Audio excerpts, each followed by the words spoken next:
Hello, ladies and gentlemen, boys and girls. Welcome to IdeaFire TV. This is episode 1. We are kicking things off by talking about color theory or color psychology. And we're going to apply this to marketing. So color theory is based on the fact that humans are pre-programmed to respond differently to certain colors. This goes all the way back to the Industrial Revolution. If you think about machines and the first machinery, usually a green light meant the machine was on, a red light meant it was off or there was a problem. And then that evolved into stoplights, right? When you come to an intersection, you know that green means go, yellow means slow down and prepare to stop, and red means stop. Furthermore, you have stop signs which are red, okay? Human beings are triggered by these colors to do something, right? It could be stop, it could be go. It also could evoke a certain emotion or sentiment in the viewer, right? So certain colors evoke anxiety, certain colors evoke royalty, or give you a feeling of vitality, freshness, trust, reliability. One example I like to use is banks. If you look at the vast majority of bank logos, they have blue in them, a lot of blue, typically royal blue or navy blue or some variation of blue. Why is that? It's because blue to the human brain echoes sentiment of trust, reliability, longevity, all things that banks want you to feel when you see their logo, right? People don't switch banks every day. It's typically something you do, once or twice maybe in your lifetime, right? So banks like to echo a sentiment of longevity, trustworthiness, those types of things. Another example is startups. Startups like to use the color green because it echoes vitality, freshness, growth, much like plants, right? You think of a plant or a leaf, it's green, it's growing. So those are two examples of how color can create or make us human feel a certain way. So what I'm going to do is talk about how you can use color theory in your marketing, and specifically digital marketing. So you can change the color of the buttons on your landing pages, on your website, contact forms, or call to action buttons, in marketing collateral, mostly digital, but you can also do this in print. Again, because when people see certain colors, it will trigger them to do a certain action, or at least be more inclined to take a certain action, right? And you can do this by A/B testing these colors on your website, for example, right? So you could have 3 different landing pages, and you have a form on each of those landing pages, and on each landing page, the button is a different color, right? So on one of the pages, it is red. On another page, it's blue, and another page, it's green. You can serve these landing pages to your website visitors on a regular basis and see which one is clicked more than the others. And this is a very simple A/B test, right? Or multivariate test to see, do more people click the button or fill out the form when it is green, red, or blue, right? And you can use this across all of your marketing campaigns and start to figure out what works better, right? What gets you more conversions. So with that being said, let's talk more about color theory and dive in. After this episode, make sure you stay tuned for some bloopers, outtakes, and a very special St. Patty's Day celebration. All right, so what I'd like to show you guys is a couple different graphics that illustrate how color theory works, okay? When visitors go to your website and click on a button, right?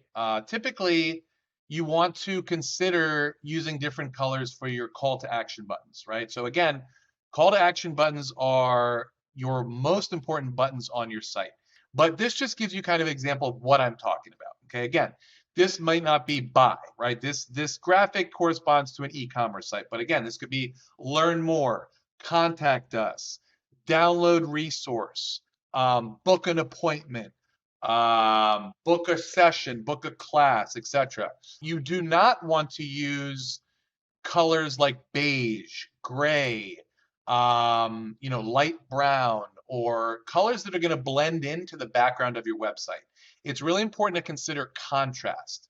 when you're thinking about what color to make your buttons, right? Now, this is not going to be the difference between, $1 million that your business brings in revenue, or not, right? This is just going to add a layer of conversion rate optimization, right? Or CRO. So you'll find, and you can run experiments in Google Analytics, which I'll talk about in another video, where you can serve the same page to different users with a different color call to action button, right?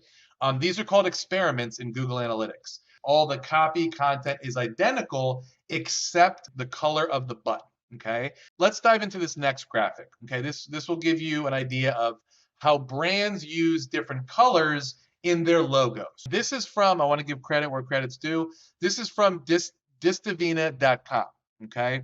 If you want to look at this infographic, it is on our Pinterest profile, which is IdeaFire Consult. So if you go to Pinterest.com, you type in IdeaFire Consult, we have a myriad of resources there. Moving on, this is another example of how certain brands use different colors in their logo. Now again, these are two words that give you an idea of what type of sentiment the color triggers in the user, viewer, visitor, or your audience on your website, okay? Or anyone looking at your logo, marketing collateral, etc. Okay, there's a lot of other feelings, emotions that these colors and other colors that aren't listed here will trigger in your users, okay? The point is of showing you this is when you're designing your logo as a startup or rebranding your logo as an established brand, be very cognizant of what certain colors mean to everyone, okay? Again, colors are pre-programmed into the human mind, okay? When they see a certain color, it triggers a certain action, emotion, sentiment, etc., okay? So that's what I wanted to show you guys. If you have other questions about, what colors should I use in my logo based on what kind of brand you are, feel free to hit me up. I'm very easy to find on the interwebs. If you want to get me quickly, the easiest way is to email me. It is tv@ideafire.com. Again, that is tv@ideafire.com. Okay? Hit me up. Happy to chat about how this corresponds to you, your logo, your marketing collateral, your call to action buttons on your website. Happy to take a look at your website with you, give you some feedback, etc. After this episode, make sure you stay tuned for some bloopers, outtakes, and a very special St. Patty's Day celebration. Now, before we close out this episode, something special I like to do is review a craft beer, a fine wine, or some type of cocktail so you guys can check them out on your own time.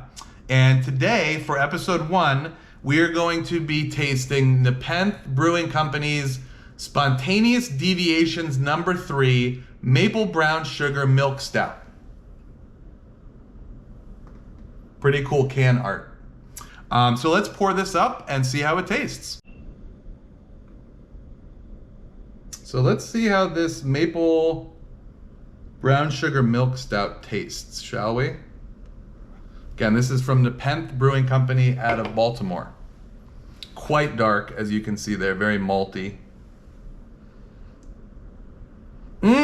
Wow.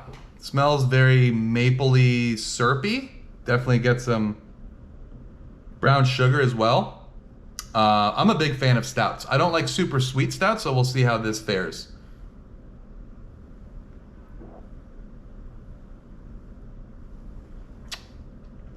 That is delicious.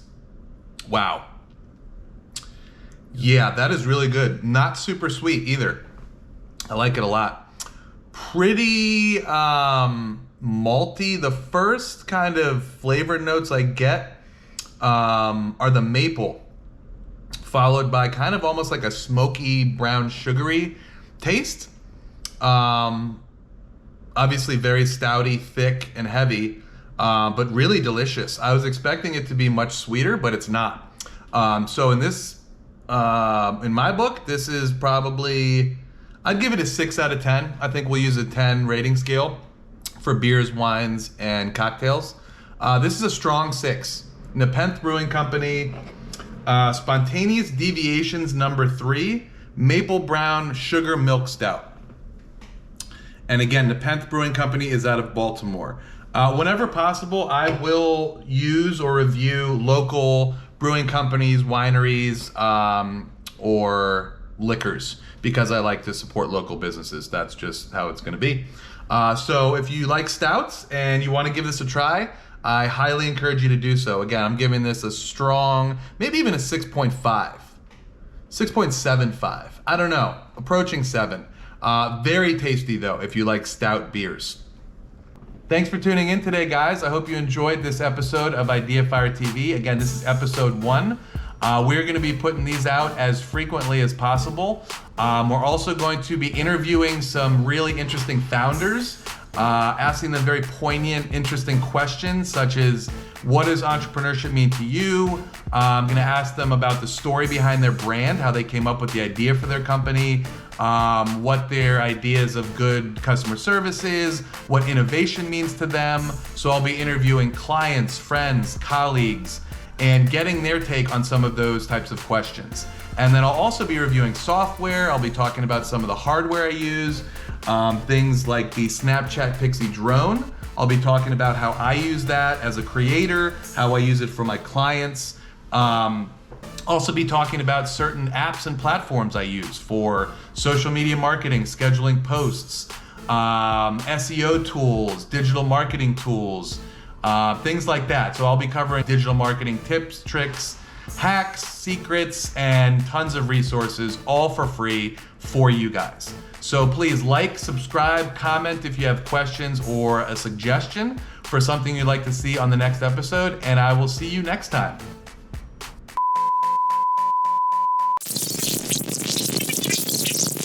I hope you enjoyed this episode, and please tune in next time. Like, like, follow, and subscribe. That is. Happy St. Patrick's Day! If you have suggestions for types of things you want me to talk about, please drop them in the contents. Or contents? What? Comments. Have you seen my Lucky Charms? Let's talk about colors. It's a holiday to celebrate green, and it's a perfect, relevant example of what I've been talking about. Your brain, when you see the color green, thinks of growth, prosperity, luck, clovers, green pastures. When you see green, how do you feel? Because I feel great, honestly. What am I? I'm a leprechaun. Let's talk about colors. Colors are in the rainbow. They're also throughout the world. You will experience them as you move through the world. If you're not moving through the world, you probably won't experience them. Also, you might live in a cave, in which case you have bigger problems to deal with. And I would suggest that you seek help on that immediately. You're with Dr. Leprechaun. I'd like to talk to you about your feelings and the ones you get when you see certain colors. Get out of here. I really need to go. I have other things to do. Thanks for watching, and much luck to you. Signing out.